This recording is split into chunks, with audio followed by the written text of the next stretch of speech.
आता हे चित्रपटात काम करताना कधी कधी चढ उतार येतात, आर्थिक गोष्टी होतात, संकट येतात, जसं कोरोनाचं होतं किंवा बाकी गोष्टी होतात. मग ह्या काळात कोणी होतं म्हणजे आपल्या कधी एखादा पिक्चरला पुरस्कार मिळतो, एखादा हे होतो, पण आर्थिक किंवा इतर गोष्टी होतात. त्यावेळेस कोणीतरी मित्र किंवा जवळचे लोक किंवा असं कोण आहेत की बाबा नाही नामदेव ही गोष्ट सपोर्टेड करू शकतो, किंवा अशा मित्रांविषयी काय सांगाल? खरं तर हे करत हे खरंच चांगली गोष्ट आहे बरं का. कारण काय होतं, कधी कधी काम असलं तर कधी कधी काम नसतंच. 2 महिने 3 महिने 3 महिने पण काम नसतं कधी कधी, बरं. तेव्हा निवांत असतो आपण. मग तेव्हा तर खरं तर जेव्हा काम नसतं मी तेव्हा माझ्याकडे जे दुकान आहे, जे शॉप आहे, हा, म्हणजे काही शॉपमध्ये option मी दुसरं. त्या काही गोष्टी तयार करत असतो छोट्या मोठ्या. जेव्हा खरंच जरूरत लागते तर माझे सहकारी मित्र खरंच खूप छान आहेत. कधी कधी संदीप मला तुला पण कॉल केला मी, असं की अडचण नाही, आहे. असं शेवटी होते तर एकमेकांना. असे आहेत खूप सारे लोक आहेत हा, की जेणेकरून थोडंफार मदत करतात मला बरोबर आहे. हा. आणि माझं रुटीन चालू शकते व्यवस्थित. त्यातल्या त्यात माझा सक्का मेहुणा विष्णू घोरपडे हो हो हो. तो पण आहे. विष्णूचं खूप चांगलं काम आहे, म्हणजे विष्णूने आता बरेच सिनेमे केले हो हो हो आणि मला वाटतं सहनिर्माता म्हणून आता त्याने एक सिनेमा स्वनिर्माण केला काम होता केलं मध्ये. त्यांनी.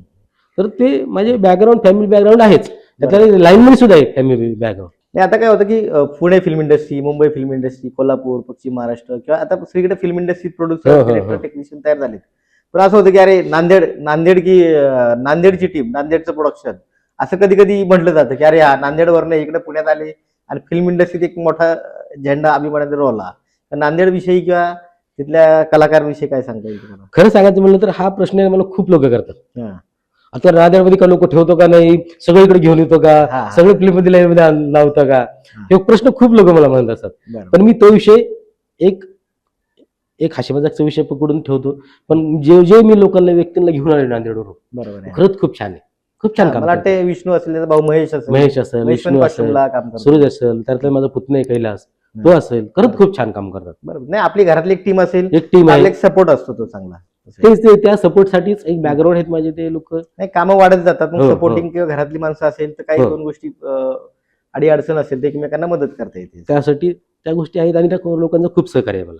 नामदेवराव, आता बरेच म्हणजे जुन्या कॉस्ट्युम डिझायनर असतील, ड्रेसमन असतील, त्यांच्यावर तुम्ही काम केलेलं आहे, स्वतःही काम केलंय. पण आता हल्ली नवीन पण मुलं मुली चांगले कॉस्ट्युम डिझायनरचे कोर्सेस करून येतात. बरोबर. ते ऐतिहासिक सिनेमे असतील किंवा बाकी इतर ग्रामीण सिनेमे किंवा इतर ऍक्टिव्हिटीजचं छान काम करतात.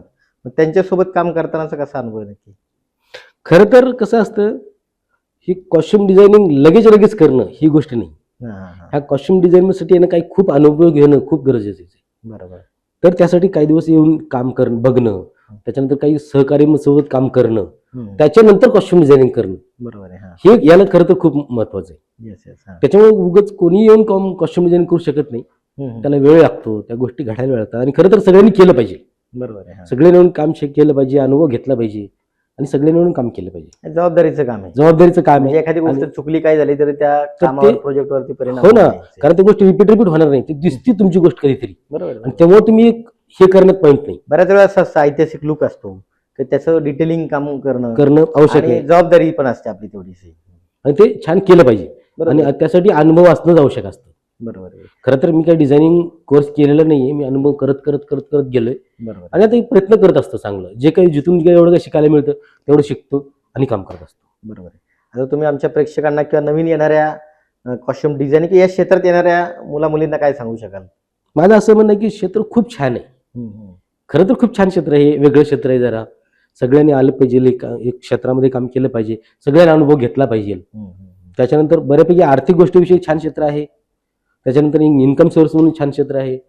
असं बऱ्यापैकी छान आहे, सगळ्यांनी मिळून छान काम केलं पाहिजे आणि सगळ्यांनी मिळून व्यवस्थित झालं पाहिजे. बरोबर आहे. बरोबर आहे. ते छान वाटलं की म्हणजे काय होतं, एकदम साधा सिंपल सामान्य कुटुंबातला व्यक्ती तो काय मी काय बरेच काम केलेले आणि बरेच सिनेमे म्हणजे नामदेव बरंच कसं होतं बऱ्याच वेळा की सेटवरती साध्या पद्धतीने वावरतो, काम करतो, पण बऱ्याच वेळा कॉस्ट्युम कुणी केलेत, काही चांगलं काम केलं किंवा हे हिरो हिरोईन छान दिसण्याचे, कलाकार सुंदर दिसण्याचं काम खरं तर नामदेवकडे असतं.